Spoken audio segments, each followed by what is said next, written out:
অন্তর্বর্তী সরকারের প্রধান উপদেষ্টা ডক্টর মোহাম্মদ ইউনুস ও মার্কিন প্রেসিডেন্ট জো বাইডেনের বৈঠক শুরু হবে কিছুক্ষণ পর।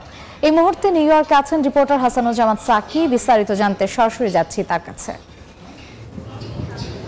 ধন্যবাদ। আমি এই মুহূর্তে দাঁড়িয়ে আছি জাতিসংঘ সাধারণ পরিষদের যে অধিবেশন চলছে সেই সদর দপ্তরের সামনে, এবং আমার সামনে দিয়ে এই মাত্র মার্কিন প্রেসিডেন্ট জো বাইডেন তিনি জাতিসংঘের সদর দপ্তরে প্রবেশ করলেন।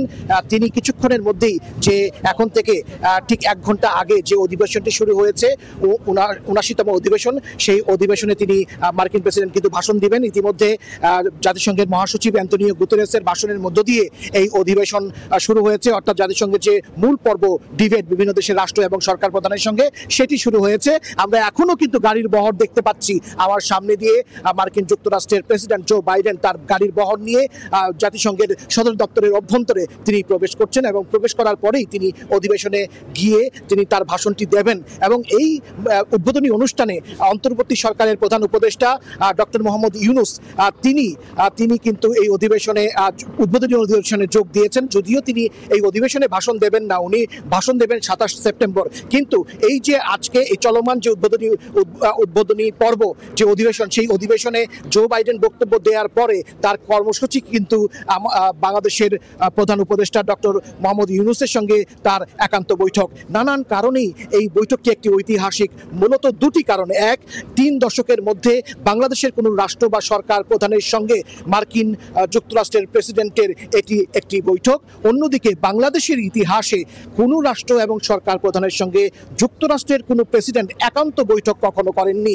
এটি সম্ভব হয়েছে আন্তর্জাতিক খ্যাতিসম্পন্ন বাংলাদেশের একমাত্র নোবেল জয়ী অধ্যাপক ডক্টর মোহাম্মদ ইউনুসের যে ব্যক্তিগত যে যোগ্যতা, গ্রহণযোগ্যতা আন্তর্জাতিক ক্ষেত্রে, সেই ক্ষেত্রেই সেটি সম্ভব হয়েছে।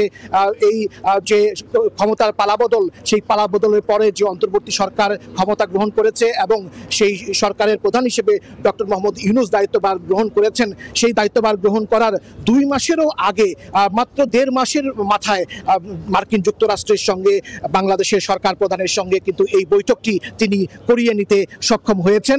এটি এখন থেকে ঠিক 1 ঘন্টা পরে জাতিসংঘ সদর দপ্তরের অভ্যন্তরে এই বৈঠকটি, সেই ঐতিহাসিক বৈঠকটি হবে।